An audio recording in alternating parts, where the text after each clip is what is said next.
being one of those religious people, okay, I don't view it as following orders like meek sheep. It's not like we are praying to God and God is saying, vote for, and I'll leave that blank at this point. God does not tell us that, and I firmly believe in that. And I think it's a matter of consulting those things that move your conscience. And if you think that following your conscience is being a meek sheep, well, then I guess I'm going to take being a meek sheep.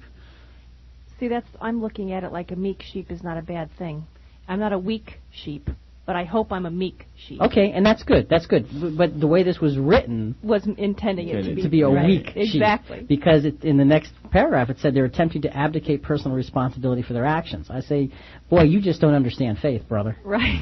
Whoever wrote this just does not understand how a person of faith acts, because a person of faith acts based on deep conviction, which is exactly the contrary of abdicating personal responsibility. It's taking personal responsibility and stepping out, oftentimes in areas that are not comfortable or convenient. With a standard. Right. And with a standard that in many, many cases is not generally accepted. Right. So it's interesting that somebody who has a completely non-Christian perspective looks in at Christianity and says, what a bunch of dopes. They don't think for themselves. They just, follow what Jesus says. What would Jesus do? Okay, I'll do that because I don't have to think. I can just do what Jesus would do. That it couldn't be further from the truth.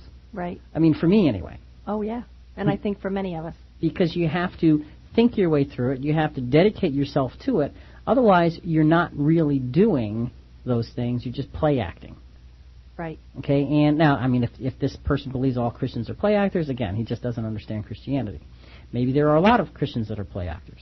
I would say to you, as a matter of fact, I would say there probably are a lot of Christians that were. As a matter of fact, I would even go as far as to say that if you look at a lot of televangelists, you're going to see a lot of play acting. You're going to see a lot of entertainment and money-raising technique. But that's not Christianity. But if you look at individuals, there you go, then you'll find difference. So, in dealing with this first perspective, which is a non-Christian view that basically says who cares what Jesus would do or what Jesus would say or how Jesus would act, the answer to that is you've got to open your mind enough to understand how Christians think. And that train of thought really has no place on this program, because anybody that is really curious about Christian questions is going to be curious about what Jesus would do. Right, and not that you necessarily want to follow it. Right. No, you might, will be. Right, but you might think it's foolish what Jesus would do. But that's okay. The fact is, though, there has to be a respect for the decision-making process as a process, not just as a default. Okay, well, Jesus would do it, so I'll do it because I'm dumb.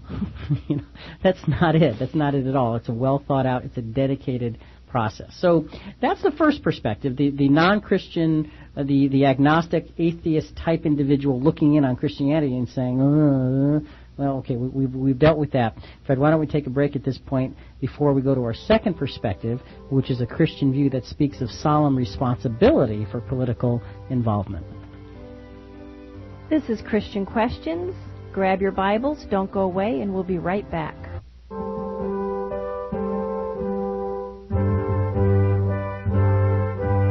Welcome back to Christian Questions, and today we're going to find out who Jesus would vote for. If you have a comment or would like to participate in the program, please give us a call at 443-9782. That's 443-WSUB. And yes, ladies and gentlemen, we did for this program bring in our political expert, Vicki. We have a line directly to Jesus, right? We're going to find out whose side he's on. We've got to call into him now. We're on hold, right? Oh, dear. Actually, no. But we are talking about a serious issue. We're talking about voting, and that's a serious issue, Vic, especially because in the world in which we live, in this country, right now, today, there is the election process is not only a process that's a decision-making process, but it's become a very emotional process. Mm-hmm. I mean, there's a lot of hate on both sides of the issue. Well, with the mudslinging comes the hate, I think. Yeah. And in the last several elections, we've seen it getting worse and worse. Yeah, and I don't ever, of course I'm not that old, but I don't ever remember... You're pretty old. Come on. Ever remember seeing it as bad as this. It seems to me Like people are motivated much more by hate than they are by the value of someone or what they stand for. Isn't it sad when people vote against something instead of for something else? Well, and it is. That's a scary thing. It is. And again, this country is made up predominantly of people who claim to be Christian. Mm-hmm. So this question of who would Jesus vote for, what would Jesus do, does Jesus tell us what we should do, is a very, very, very important question in our thought process here in this country at this time especially. So again, folks, if you have a thought, give us a call at 443-978-2443. WSUB. So, Vic, let's go on to a second perspective, that being a Christian view that speaks of the solemn responsibility for political involvement. There was a new book written just recently called Sinful Silence, and it was all about Christians who don't vote, essentially.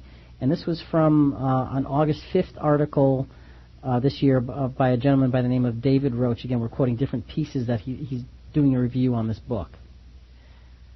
Failure to carry out a divine mandate for Christians to uphold God's standards in civil government could result in dire consequences for nations, churches, and families. Ken Connor and John Revel write in a new book. Through the Scriptures, we can determine God's expectations of our government, Connor and Revel write. Each of us has direct access to the decision-making process in our states and in our nation. We have no excuse.